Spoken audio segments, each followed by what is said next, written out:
Okay, so I'm finally back at my house from running around and doing a bunch of errands. And what better time to watch an episode of Batman the Animated Series? And today's episode, just to make sure I have the right one, since uh, HBO Max seems to want to skip episodes on me. Strange Secret of Bruce Wayne. That's the episode that we're watching today. By the way, the time as I'm recording this is 3:42. It is Tuesday afternoon on September the 26th. So anybody who's wondering exactly when it is that this one is being filmed, that's the time at which it's being filmed. So let's see. I'm trying to get this adjusted in a good way. All right, so the Strange Secret of Bruce Wayne. This is one of the episodes, one of two episodes, I believe, that is based off of the legendary Englehart and Marshall Rogers run of Detective Comics, considered by some to be the definitive Batman. I would not argue that point. It was loosely the basis for what would eventually become the 1989 Batman movie starring Jack Nicholson as the Joker and Michael Keaton as Batman. Very loosely the basis for that particular film. But in the initial drafts, the earliest drafts of what would become that movie, Boss Rupert Thorne and Silver St. Cloud were major characters in that movie, and they wind up being replaced by other characters.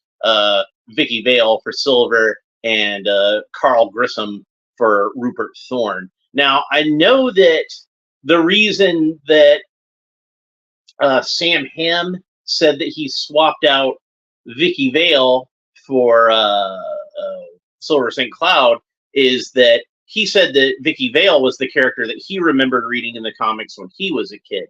It's also worth pointing out that at the time that he was writing that script, Vicky Vale was the regular love interest of Batman in various Batman comics. At the time he started writing it, by the time he was done with it, he'd been dating Julia Pennyworth and Selena Kyle and Nocturna and I think flirted around with Talia again for a little bit, and was mostly pretty single during the Dennis O'Neil run up until 1989 when they brought Vicky Vale back into the comic.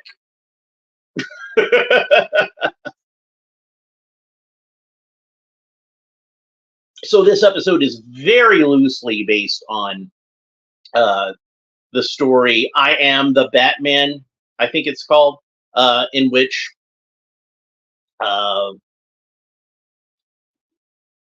sorry, I'm having a blank here. Okay, Hugo Strange had figured out that Bruce Wayne was Batman, and he was going to auction off Batman's identity to three of his worst enemies, which in the comic book, one of those enemies is different because I'll point it out when we get to the episode or the part in the episode. But actually, one of the characters in there was Rupert Thorne. I'm surprised they didn't just use Rupert Thorne in this episode, since he's a character that's already been established on this show. So why not use him? But I think it's just because they wanted an excuse to fit in another one of like the big supervillains. And even though Rupert Thorne is a villain from the comics, he's not, a costumed supervillain. So it's maybe this character worked a little better for the animation. I'm just saying. And it is, since this character would have more of a personal history with Batman, I think adds a little bit of spice to it. We'll see when we get to it. Anyway, let's get started. So we got our Warner Brothers logo and theme music and the blimp, and we're panning down to the bank that's about to explode.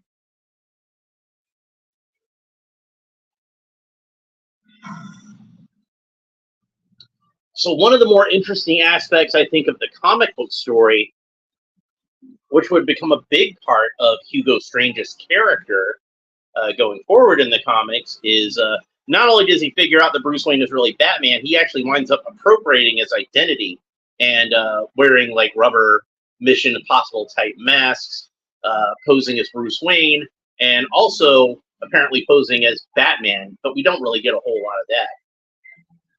But it would kind of become a recurring hallmark of Strange's character in the comics that he would often impersonate Batman. And it came to the idea that Strange was so obsessed with Batman's own obsession that he wanted to kind of single white female Batman. Story by David Weiss, teleplay by Judith and Garfield Reese-Stevens, directed by Frank Power. So Judith and Garfield Reese-Stevens, they wrote a lot of animation around this time, but they're most famous for being sci-fi novelists. They wrote a lot of film novelizations of sci-fi movies, and they wrote a lot of Star Trek novels, including one of my favorite Star Trek novels, Prime Directive. I own the hardcover of it. It's a really good book. They also wrote all those Shatnerverse novels that William Shatner supposedly wrote. But you know, it says on the cover, William Shatner and Judith and Garfield Reese-Stevens. So this is a shifty looking character. There's Judge Vargas. You remember I was talking about her in Eternal Youth because I thought that she looked a lot like the character in Eternal Youth, but it actually turned out it was a different character. This is such a shifty looking guy. And this guy's a shifty looking guy. They do such a good job with these kind of generic 1940s gangsters on this show. I know I've pointed it out before. But all their faces have such character in them, and they've all got those 1940s gangster outfits with the double-breasted suits and the fedoras. And here comes Batman sneaking up on him. And they're with the tape into the water. Well, almost into the water. But she's so desperate to get it back.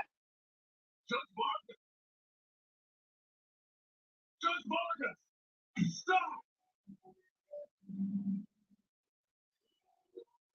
Sometimes in cartoons when characters yell, I think maybe the voice actors get a little self-conscious of blowing out the mic or something. But he did a really good yell there, didn't he?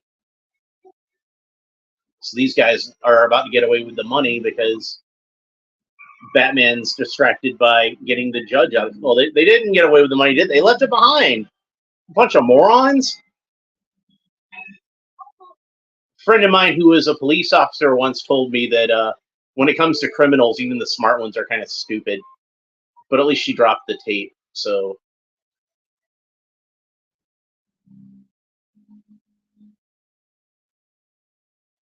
You know, she's in a bad way.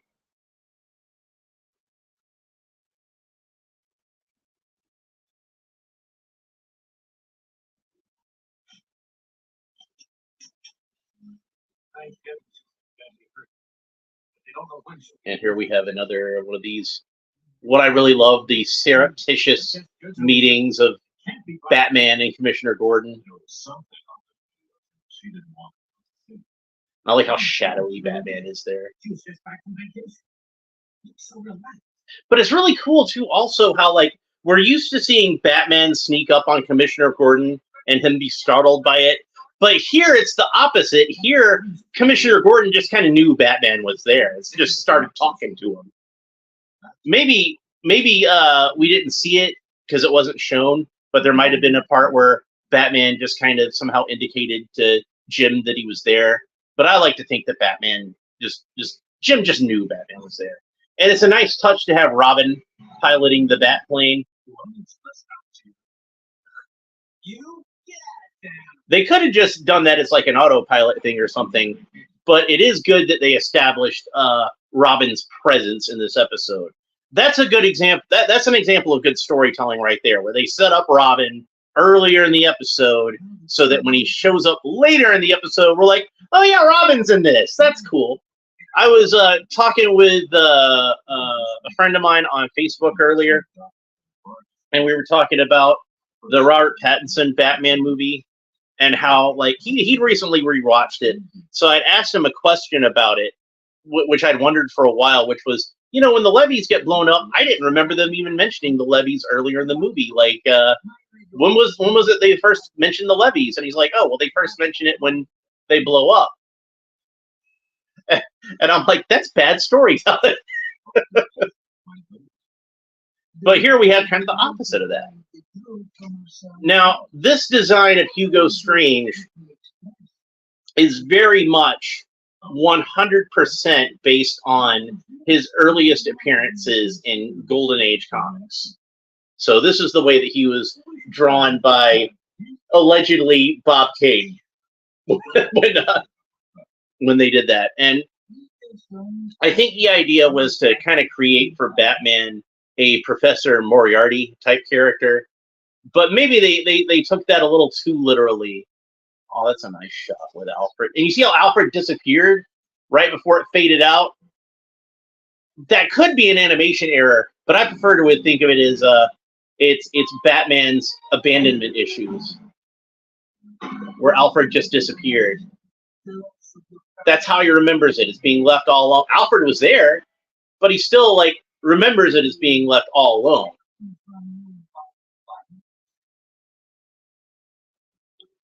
But since this version of Hugo is kind of like a dumpy little guy with an odd-shaped head, I don't think he could impersonate Batman very well physically. But we do get to see like a lot of Batman's origin in this that I like.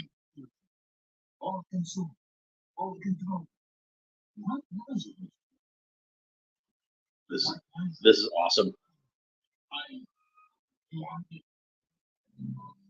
And the bats.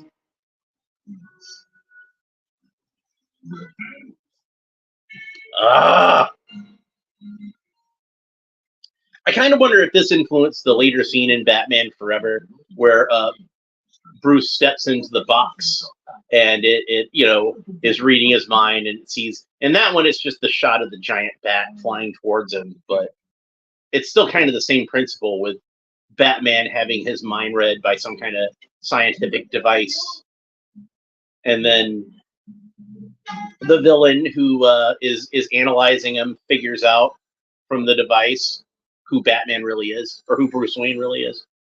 You want to look at it that way?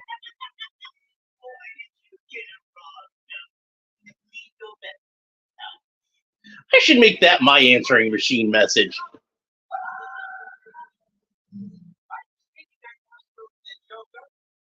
Your number was not easy to find. This is Dr. Hugo Strange.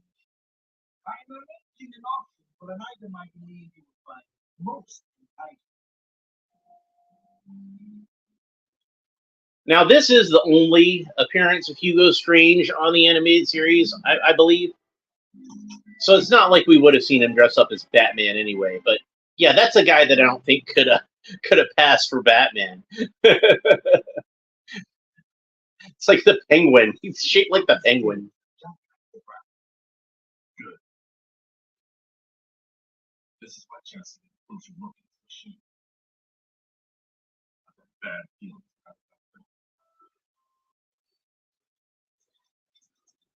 So you notice when Bruce is with Alfred alone, even when he's not wearing the bat suit, he's talking in the Batman voice.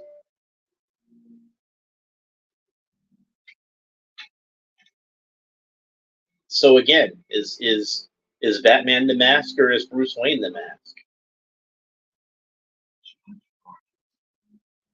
I'm pretty sure that the more popular take these days is that Bruce is the mask and Batman is the real man, but it's something you could debate, isn't it?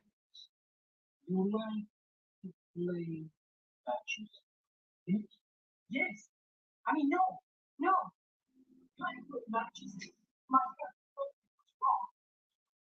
Yeah.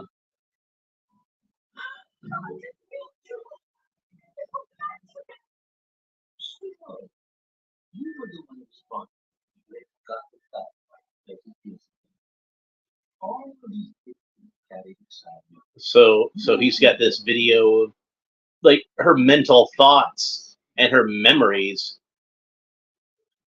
They have Diane Duane. She wrote Star Trek.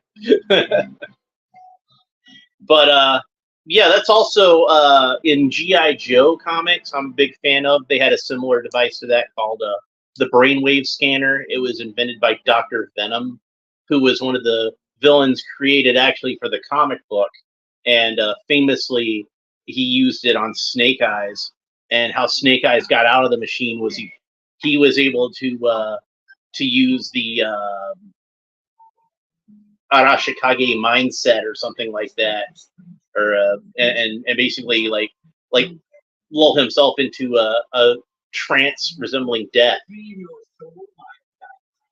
So here we have our three secondary villains. Two-Face is always a secondary villain, even when he's the main villain. But in the comic book, the villains that were part of the auction, it was the Joker and the Penguin, but instead of Two-Face, the third villain was Rupert Thorne. So I figure they swapped out Two-Face, like I said, because he's a little bit more of a as far as the visual of the character, he's a little more interesting than Rupert Thorne. But they might have had another reason, and I'll point that out when it comes up.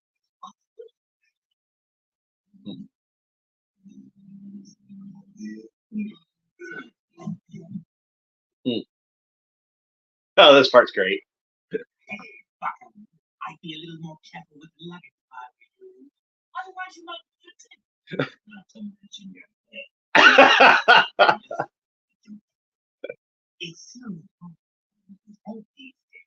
Man, like the animated series version of the Joker really is like the perfect version of the character. And I know a lot of people say, Mark Hamill is the best version of the Joker. And they're right. He is. This is the best version of the Joker. But it's not just Mark Hamill's performance, as great as it is. The way the character is written and animated and everything. Now, I don't think that they nailed the design of the Joker with this first version. But I do think that but by the third take on the Joker, when you get into what he looked like in the flashback scenes of Batman Beyond: Return of the Joker, then they perfected the visual look of it. But the way that he's animated is perfect. The way that he's written is perfect. The character's personality is perfect.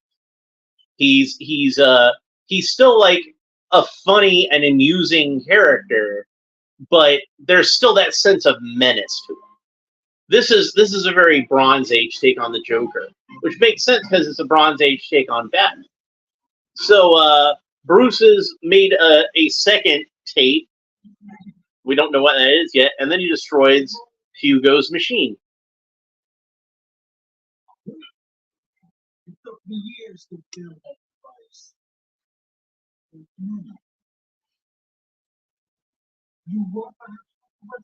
I love how casual he is there. Of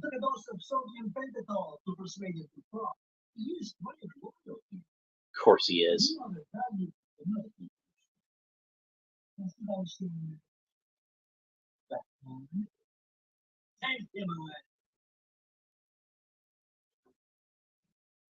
Hmm. I'm so sorry. This is all my nonsense. Believe it or not, this is working out just as I planned.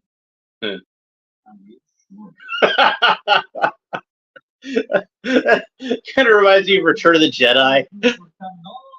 It's like, just stick close to Chewie and Lando. This is all going according to plan. Oh, great. I'm taking care of everything. That's what he says. Oddly enough, that was Mark Hamill, wasn't it? Yeah.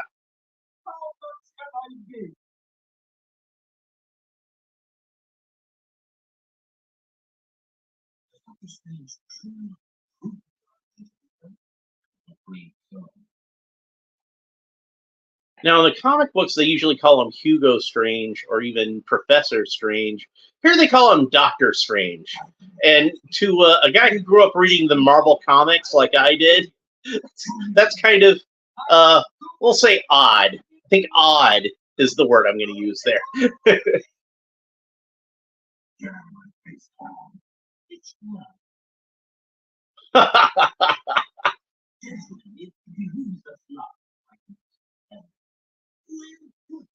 Pengy comes up with the best idea.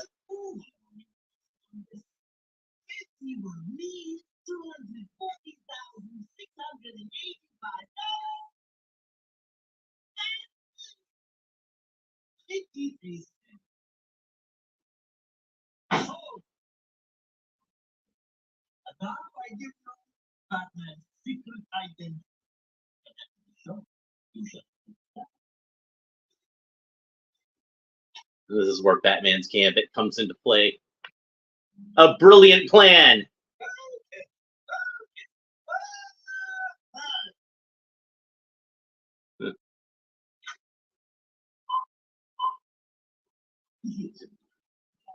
With this machine, I could imagine Batman to be anyone I chose, and these fools would pay a fortune for it. Is that right, Kate? Hello, mystery. We've been hacked.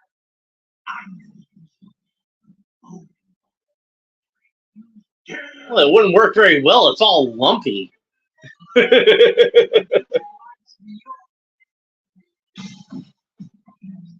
It's really cool to see like Penguin and Joker and Two-Face fighting against gangsters, running around with Tommy guns, chasing after another Batman villain.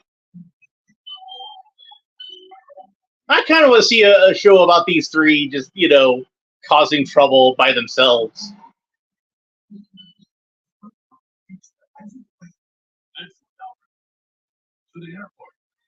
Oh, he spoke to Master. See, again, we're reminding the viewer, hey, Robin is in this episode. Don't forget Robin is in this episode. It's not a big part, but it's an important one. Great line.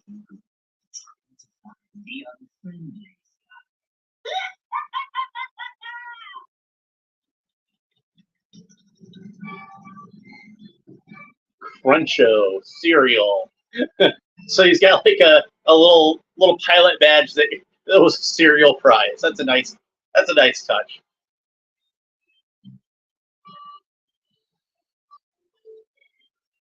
Batman's theme sounding particularly heroic here.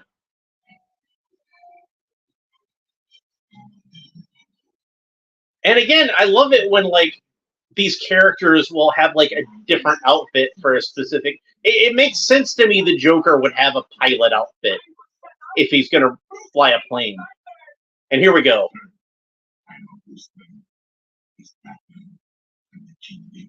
We couldn't have had that bit in there where I know Bruce Wayne. There's no way he's Batman. That kind of bit. If it was Rupert Thorne, because Rupert Thorne, Bruce Wayne would not have had anything to do with Rupert Thorne. But it's well established that Bruce Wayne and Harvey Dent were friends. So that's a beautiful moment.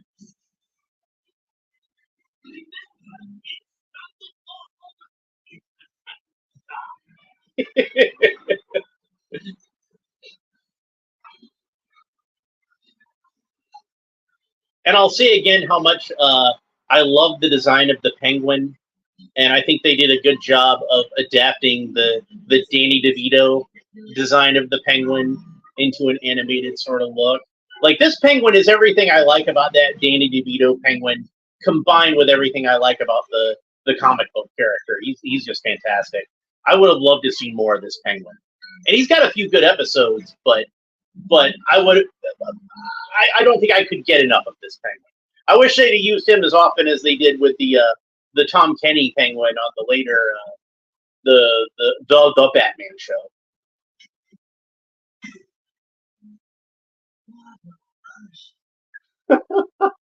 Yeah, I'm thinking the people that watched Batman Forever definitely watched this episode, because the Riddler also says that in that movie. It's funny to see Penguin with a Tommy gun rather than the umbrella gun, but I guess it was handy. So none of these guys had a very big part, but they were all good in the episode. It's about quality, not quantity. What do you do, Batman? Soon the whole world will know that you are really Bruce Wayne. You created that tape in the theater by imagining me saying those lines. But the tape of your thoughts is the truth. I know your secret. What secret is that? No, it is impossible. Strange. I knew from the start she could read minds. That's why I asked Bruce Wayne to help me expose her. And I was glad to do it. Maria Barnes is a friend of Let's go. You'll have lots of time to think about it. We don't usually see Bruce Wayne in a trench coat, but I think there's a reason for that. We're going to see in a minute. This is why I think he's wearing the trench coat. Bad, huh? Maybe I'll check this crime-fighting gig at Try Hollywood. Get with the Mission Impossible type mask. Walking in these leg extension braces is pain. So I think that's the real reason, probably also he had the trench coat on to help hide the differences in the physique. It was probably padded out a little bit too. So that was The Strange Secret of Bruce Wayne. An excellent episode.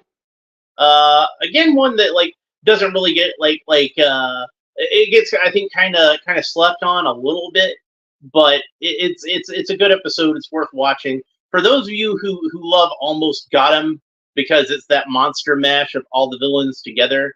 Well, this is another good episode of another good example of where we have several of the great Batman villains in a single episode. So it's definitely worth checking out. So our vocal cast for this episode: Kevin Conroy as Batman, Bob Hastings as Commissioner Gordon, Ephraim Zimbalist Jr. as Alfred, Ray Bukentika as Hugo Strange. I hope I'm pronouncing that correct. Bukentisha? I don't know. He was good. Mark Hamill as the Joker, Lauren Lester as Robin, Richard Mall as Two-Face, Ingrid Oliu as Renee Montoya, Paul Williams as the Penguin, and Carmen Zapata as Judge Maria Vargas. So yeah, that was a really good episode. I really enjoyed it. I hope you enjoyed watching it along with me. And our next episode, which we will watch tomorrow, if I can go down to where it says more episodes, there we go. Tiger, which is a Catwoman episode. And I mean that literally. It's a Catwoman episode. So if you're into cat girls, this is the episode for you. This is the furry episode of Batman. So one of the characters that we'll be introducing here is this episode coming up is an homage to Dr. Moreau. Not the Marlon Brando movie, because that hadn't come out yet. Although ironically that had Val Kilmer in it. No, the original novel, and to an extent the 1930s movie of Dr. Moreau. And there's some other references to 1930s horror movies in this. It's a good episode. So look forward to that. I'll be watching that tomorrow. And if you want to make sure you don't miss it, you want to like and subscribe and hit the little bell and all that fun stuff down there. Leave a comment. Let me know what you thought about this episode. And Batman the Animated Series in general. I always look forward to people leaving comments, so that's cool. And we will talk to you next time. Bye.